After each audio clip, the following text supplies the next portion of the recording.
Of all the miracles Jesus performs in the Gospels, there is one that stands out as entirely unusual. It does not involve healing a long-term illness. It does not involve opening the eyes of the blind. It does not involve casting out a dark spirit or raising the dead. It almost looks like a magic trick. Jesus of Nazareth tells Peter, an experienced fisherman, to walk down to the Sea of Galilee. He tells him to cast in a single hook, pull up the first fish he catches, and open its mouth. Inside that fish, Jesus says, Peter will find a single, specific coin.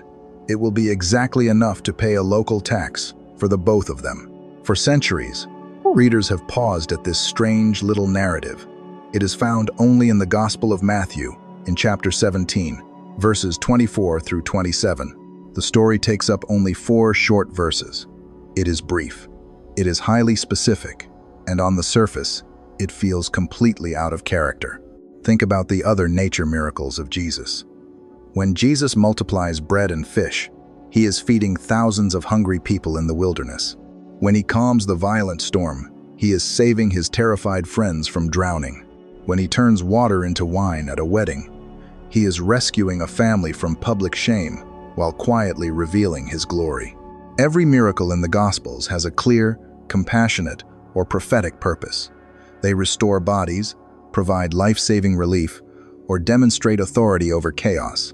But pulling money out of a fish to pay a tax collector? That sounds small. It feels like a convenient display of power just to settle an annoying bill. Some readers have even wondered if this story was just a folktale that somehow slipped into the biblical text, because it feels so different from the rest of Christ's ministry. But it is not a folktale, and it is not random.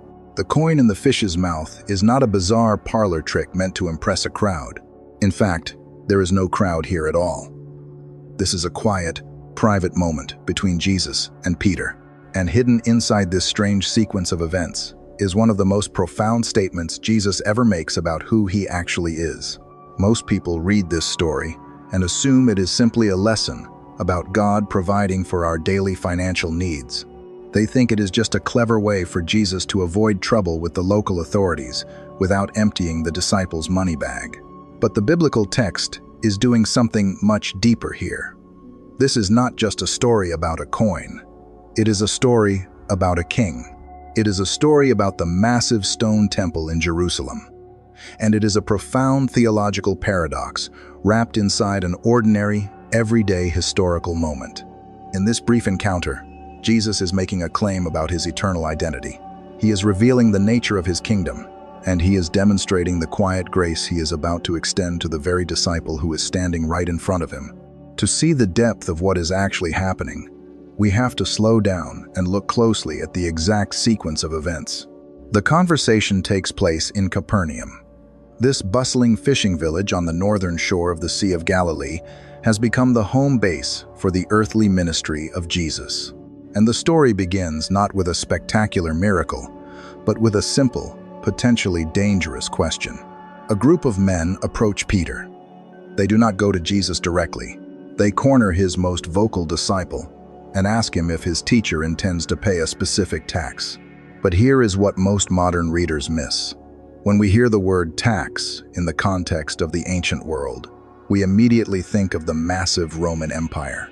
We picture Caesar's men demanding money from oppressed citizens. We imagine a scene of political tension, similar to the famous moment when Jesus is asked about paying taxes to Caesar. But these men in Capernaum are not Roman guards. They are not collecting money to build Roman roads or fund the emperor's legions. They are collecting money for something much older and much more sacred. And to understand why Jesus eventually chooses to pay them with a coin from a fish, we first have to understand the men who came asking for the money and the ancient biblical weight of the exact tax they were demanding. When the men approach Peter in Capernaum, they ask a very specific question. Matthew records their exact words. They ask, "Does your teacher not pay the 2 drachma tax?" To modern ears, that sounds like a standard government audit. We assume they are local bureaucrats trying to collect a civic toll. But in the first century, the 2 drachma tax had absolutely nothing to do with the Roman Empire. It was a religious tax. It was a sacred duty. and its roots go all the way back to the wilderness of Sinai. In the book of Exodus, chapter 30, God gives Moses a command regarding the census of the Israelites. God says that whenever a census is taken, every Israelite male, 20 years and older, must give a specific offering to the Lord. The amount was set at exactly half a shekel. This was not an income tax. It was something much more profound. Scripture calls it atonement money. It was described as a ransom for a person's soul. And the law included a beautiful, leveling requirement. The rich were not allowed to pay more, and the poor were not allowed to pay less. Whether you were a wealthy merchant or a struggling farmer, your life cost exactly the same amount. Before the presence of God, human value is entirely equal. Originally, this half shekel was collected to fund the construction and upkeep of the wilderness tabernacle. Centuries later, long after Israel settled in the land, that temporary tabernacle was fulfilled by the construction of the permanent stone temple in Jerusalem. But the ancient pattern continued. By the time of Jesus, this wilderness offering had evolved into an annual requirement. Every year, in the weeks leading up to the Passover festival, collectors would set up booths in towns and villages across the region. Every Jewish man was expected to pay the half shekel, which in Greek currency was known as the didrachma, or the 2-drachma coin. The collectors would gather the coins and transport the vast sums of silver to Jerusalem. The funds were used to maintain the massive temple complex. The money paid for the daily animal sacrifices. It provided for the incense, the flour, the altar fires, and the priests who served in the sanctuary. Paying this tax was a deep point of national and spiritual pride. It was a way for a Jewish man to say, "I belong to the covenant. I support the house of my God." This is the weight of the question being asked in Capernaum. The men who approach Peter are not Roman thugs. They are local Jewish officials, gathering the sacred funds for the house of God. And they are testing Jesus. They are essentially asking Peter if his controversial rabbi from Nazareth is a faithful son of Israel. Does Jesus support the temple? Does he respect the ancient laws of Moses? Or is he a rebel who disregards the sanctuary of God? Peter hears the question, and Peter, as he so often does, answers immediately. He says, yes. Of course, Jesus pays the tax. Peter wants to protect his teacher's reputation. He wants to assure these men that Jesus is a good, law-abiding rabbi who honors the temple in Jerusalem, just like every other faithful man in Israel. Peter thinks he has handled the situation perfectly. He has defended his master. He has avoided a public scandal. He turns to go back into the house where Jesus is staying, likely ready to ask for the money and settle the account. But Peter has made a massive theological mistake. He has just spoken on behalf of Jesus without actually stopping to consider who Jesus is.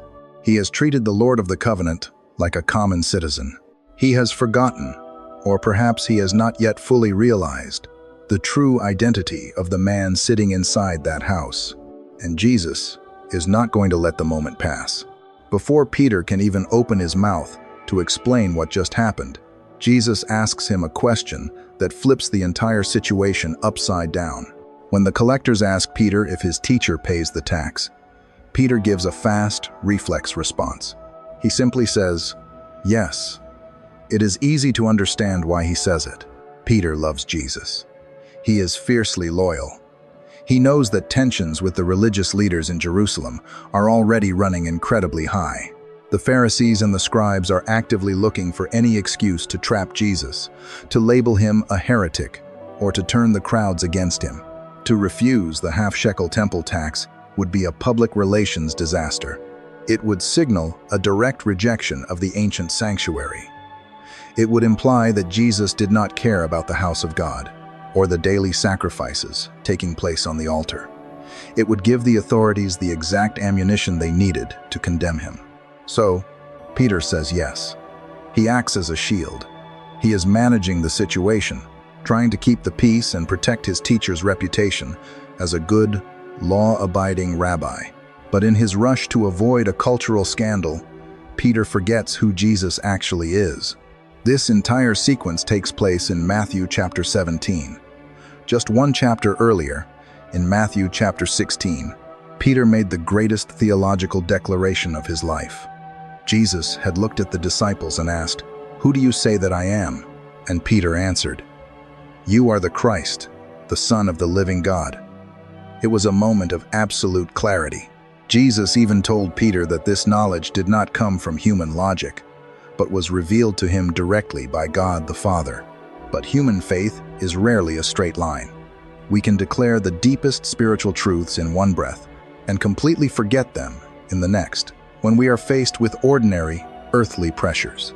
When the temple tax collectors show up with their ledger, Peter is no longer thinking about the Son of the living God. He is thinking about a local bill. He is treating Jesus merely as a subject of the religious system, rather than the Lord who authored that very system. Peter accidentally demotes Jesus. He treats the Creator like a citizen.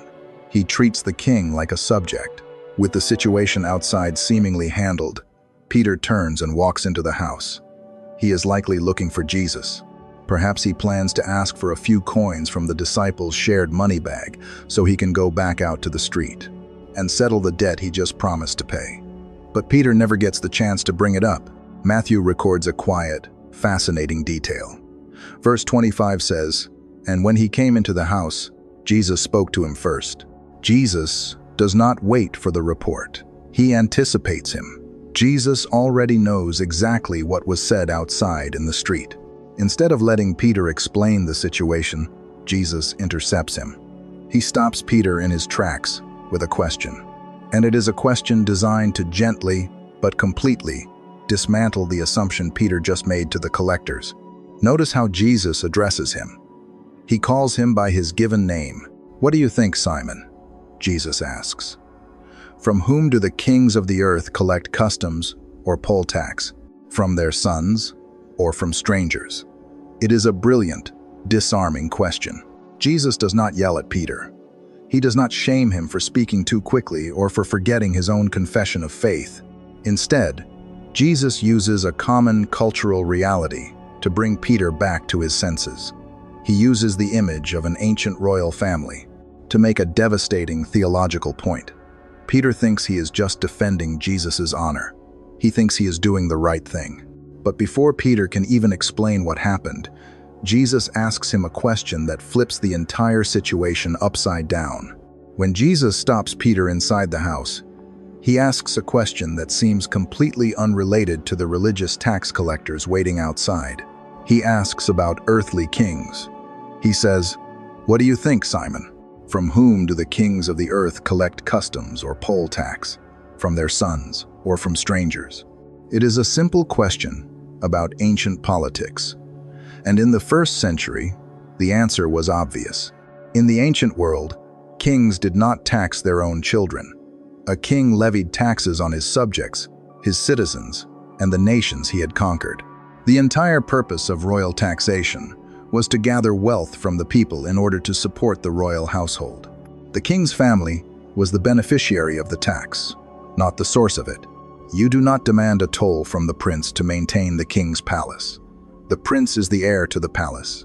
Peter knows exactly how this works, so he gives the only logical answer. "From strangers," Peter says.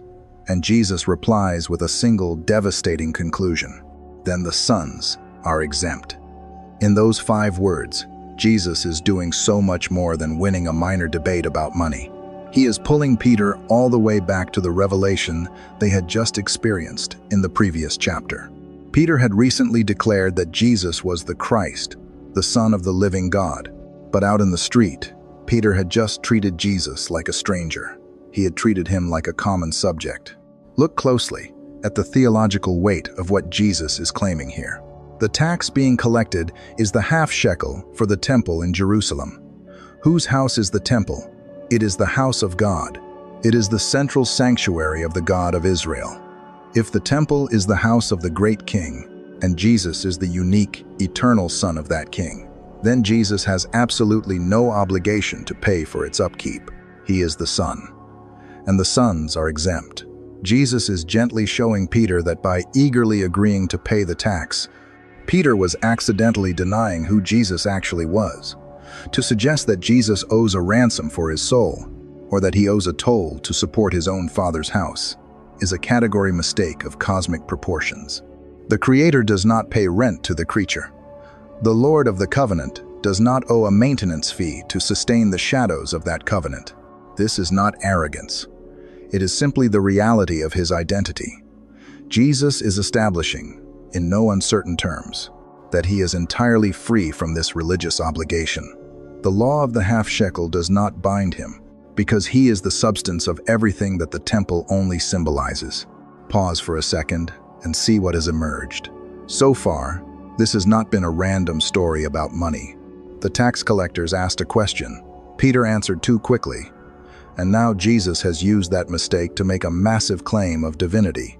But this profound realization suddenly creates a deep tension. If Jesus has just proven that he is the Son, and that the Son is exempt, what is he going to do? If he refuses to pay the tax, he will cause a massive public scandal. The local leaders will brand him as a rebel who disrespects the temple, the law, and the sacred traditions of Israel. They will use it to turn the people against him, creating an unnecessary crisis long before his appointed time in Jerusalem. But if he simply pays the tax out of the disciples' common money bag, he is submitting to a system he transcends. He would be acting like a subject instead of the Son. It seems like an impossible situation. He has the absolute right to refuse the debt. But his next sentence reveals a completely different kind of kingship, and it prepares us for the moment most readers skip. Jesus has just told Peter that the sons are exempt. This is not just a clever legal loophole. It is a defining statement about the architecture of biblical history. To understand the magnitude of what Jesus is saying, we have to look closely at what the temple in Jerusalem actually was. For centuries, the temple was the absolute center of the Jewish universe. It was the sacred space where heaven and earth overlapped. It was where the presence of God dwelled, where the sacrifices were offered, and where the covenant was visually maintained. But it was never meant to be the final reality. The writer of Hebrews tells us that the earthly sanctuary was a copy. It was a shadow of heavenly things. The altar, the sacrifices, the incense, the heavy veil, the Holy of Holies. They were all pointing forward to something, or rather, someone, much greater. The old system was not a mistake. It was a divine pattern. It was a shadow cast backward into human history, preparing the people for the moment the actual substance would arrive. And now, the substance is sitting in a small house in Capernaum. Earlier in the Gospel of Matthew, in chapter 12, Jesus was confronted by the religious leaders. In the middle of that conversation, he looked at them and made an astonishing claim. He said, "I tell you, something greater than the temple is here." It was a scandalous thing to say. To a first-century listener, nothing on earth was greater than the massive, gold-covered sanctuary in Jerusalem. But Jesus knew exactly what he was saying. The temple required the blood of lambs to cover the sins of the people. Jesus is the Lamb of God who takes away the sin of the world. The temple required a high priest to stand between God and humanity. Jesus is the final, eternal high priest. The temple required the half-shekel tax as a ransom for a person's soul. Jesus is about to give his own body and blood as the ultimate ransom for many. He is not just a rabbi visiting a sacred shrine. He is the reality that the shrine was built to anticipate. This is why the tension in Capernaum is so profound. When the local collectors ask Jesus to pay the 2 drachma tax, they are essentially asking the substance to pay a maintenance fee for the shadow. They are asking the ultimate ransom to pay a temporary, symbolic ransom for his own soul. By all rights of heaven and earth, Jesus should say no. To simply pay the tax using ordinary money from the disciples' bag would be an admission of debt. It would be stepping backward into the shadow. It would be acting as though he needed to ransom his own soul, acting as though he were a stranger to his Father's house. But to refuse the tax would be disastrous. It would deeply offend the local people who faithfully cherished the temple. It would give the Pharisees the exact proof they needed to arrest him as an enemy of God long before his appointed time. Jesus has the absolute right to refuse the debt. He has just proven to Peter that he owes the collectors nothing. He is completely, legally, and theologically free. By all rights, Jesus should have refused the tax. But his next sentence reveals a completely different kind of kingship. Jesus has just established that he owes absolutely nothing to the temple system. He is the Son. The house is his Father's. The debt is entirely null and void. But right at the moment, when we expect Jesus to tell Peter to go back outside and refuse the collectors, Jesus does the exact opposite. He tells Peter to pay the men. But the reason he gives is one of the most beautiful, quiet glimpses into the heart of God in all of Scripture. Matthew chapter 17, verse 27, begins with this incredible phrase. Jesus says, "However, so that we do not offend them." That is the turning point of the entire narrative. To understand the weight of that sentence, we have to look at what it means to offend someone in the biblical sense. The concept here is not about simply hurting someone's feelings or being polite. The language carries the idea of a stumbling block. It means putting an obstacle in someone's path that causes them to trip, to fall, or to turn away from the truth. Think about the men waiting outside in Capernaum. They are local Jewish tax collectors. They do not know who Jesus actually is. They have not seen him glorified on the Mount of Transfiguration. They have not heard the voice of the Father calling him the beloved Son. They are just ordinary men, trying to honor the ancient laws of Moses by collecting money to maintain the sanctuary in Jerusalem. If Jesus marches outside and refuses to pay the tax, they will not suddenly realize his divine identity. They will not think, "Oh, he must be the Messiah." They will simply think he is a rebel. They will think he disrespects the temple. The refusal would become a massive stumbling block that keeps them, and perhaps the entire village, from ever listening to his message of the kingdom. So, Jesus waives his rights. He chooses to submit to the religious system, rather than put a stumbling block in front of ordinary people. This is the defining ethic of the Incarnation. Years later, the Apostle Paul would write about this exact characteristic of Jesus in his letter to the Philippians. In chapter 2, Paul writes that although Jesus existed in the very form of God, he did not demand his rights. He did not cling to his royal privileges or use them to his own advantage. Instead, he emptied himself, taking the form of a servant. We usually think of Philippians chapter 2 in massive, cosmic terms. We think of Jesus leaving the glory of heaven to be born in a manger in Bethlehem. But that cosmic reality is lived out in incredibly ordinary moments. Moments like paying a local tax in a small fishing village. Jesus is the Lord of the temple. He is the creator of the universe. He has every theological and legal right to tell those collectors to walk away empty-handed.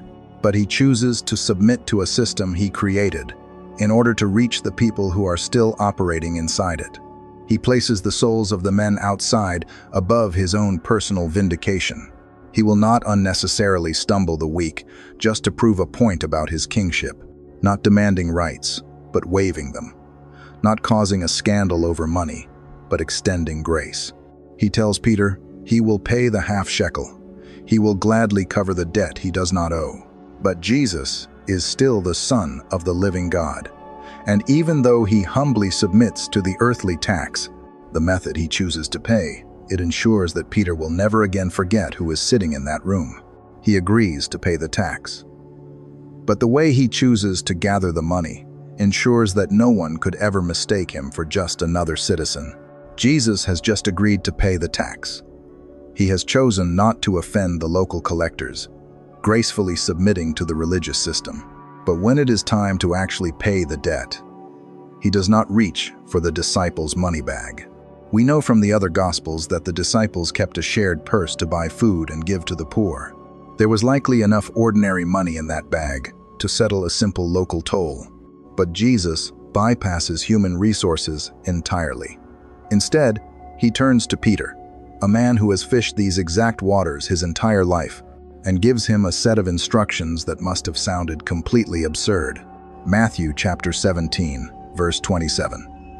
Jesus says, "Go to the sea and throw in a hook and take the first fish that comes up, and when you open its mouth, you will find a shekel." Look at the extreme precision of this command. Jesus does not tell Peter to take the boat out, row into the deep water, and cast a net. A net is how commercial fishermen work. A net brings up dozens, sometimes hundreds of fish at once.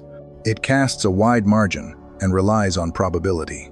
But Jesus says to take a single hook, one line. In the massive, unpredictable expanse of the Sea of Galilee, and he says it will be the very first fish that bites. Peter is a professional. He knows the lake. He knows that catching a single fish on a single line requires exact timing.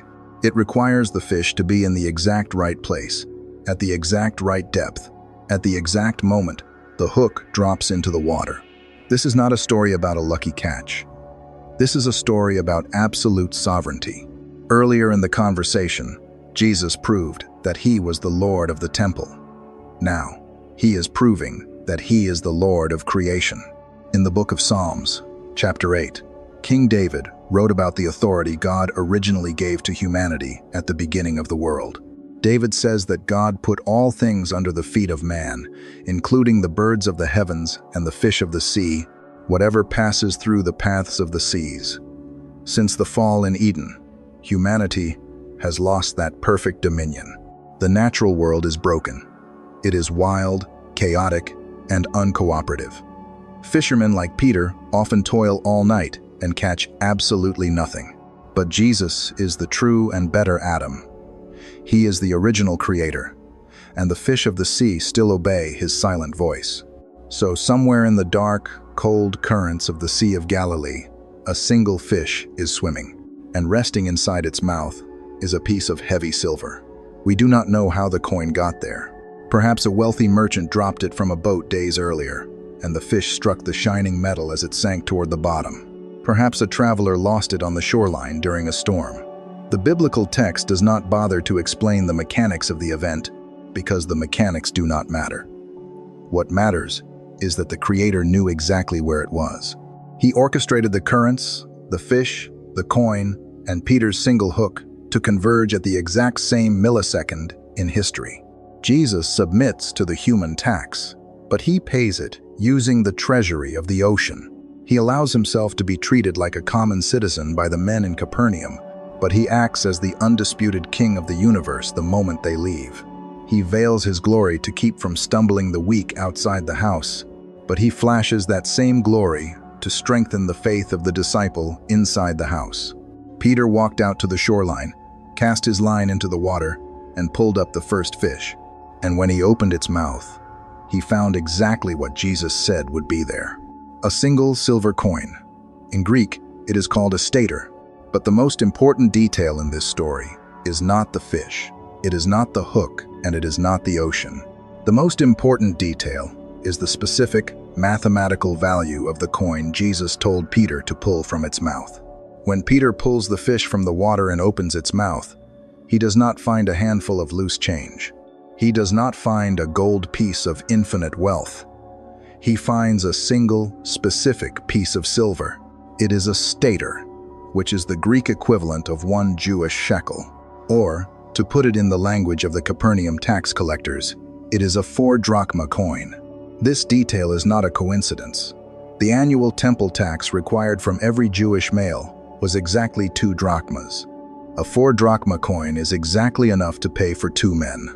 Not 3, not 1, exactly 2. Jesus had already told Peter exactly what to do with it. In Matthew chapter 17, verse 27, Jesus says, "Take that and give it to them for you and for me." Pause for a second and look at the breathtaking grace of that instruction. Think about what just happened in this story. Peter is the one who created the problem. Out in the street, Peter spoke too quickly. He failed to recognize the true identity of his king. He accidentally treated the Son of God like a stranger, and in doing so, he committed Jesus to a debt he did not owe. Jesus could have let Peter pay for his own mistake. He could have told Peter to go work off the debt himself. Instead, Jesus provides the payment. But he does not just provide for himself. He provides the exact amount needed to cover the disciple who just failed him. In the book of Exodus, this half-shekel was called atonement money. It was a ransom for a soul. It was a reminder that standing before a holy God carries a cost. Peter could not cover the spiritual reality of that cost, any more than he could magically produce a silver coin from the sea. But Jesus steps into the gap. He pays a ransom he does not owe to secure the standing of the one standing right next to him. This is not just a clever way to handle a local tax dispute. It is a quiet, profound shadow of the entire gospel. The miracle is not a magic trick. It is a portrait of substitution. The half-shekel was a temporary shadow, but Jesus is the permanent substance. Soon, Jesus will leave Capernaum and travel southward to the massive stone temple in Jerusalem. When he arrives, he will not offer a piece of silver to the temple guards. He will offer his own body. On the cross, Jesus will pay a debt he does not owe. He will act as the true and final ransom, and his sacrifice will be entirely sufficient to cover every stumbling, failing disciple who belongs to him. When we look at this story on the surface, it feels bizarre. Pulling a coin from a fish feels like an unnecessary display of power. But when we look at the full sequence, we see something entirely different. We see the Lord of the temple claiming his rightful place as the eternal Son. We see the Lord of creation commanding the hidden depths of the sea. And we see the Savior of the world humbly waiving his royal rights so he can pay the ransom for his friends. If this deep dive into Scripture helped you see the Gospels with fresh eyes, subscribe so you do not miss our next study. The coin in the fish's mouth was never just a miracle about money. It was the quiet architecture of grace, hidden in the waters of Galilee.